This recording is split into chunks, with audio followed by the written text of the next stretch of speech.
J'ai fait signer des accords que j'ai appelés les accords de Sarah et Hajar.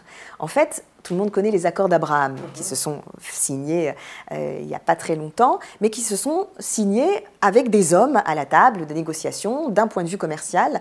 Et c'est vrai qu'on oublie souvent que dans ces pays, et que ce soit le Bahreïn, les Émirats arabes unis, Israël ou les autres pays, le Maroc ou le Soudan, il y a des femmes qui veulent faire la différence. Et je me suis dit qu'il est temps aussi de montrer que ces femmes, non seulement elles sont garantes des droits des femmes dans leur pays, mais elles doivent montrer au reste du monde qu'il faut avoir plus de femmes dans les gouvernements. Donc j'ai inventé ces accords qui s'appellent les accords de Sarah et Hajar, tout simplement parce que Sarah et Hajar étaient les premières femmes d'Abraham. Elles ont toutes deux été d'une loyauté sans faille, elles ont toutes deux eu des fils qui vont donner, bien sûr, l'incroyable civilisation dans laquelle nous vivons. Et sur laquelle reposent les trois religions, bien sûr.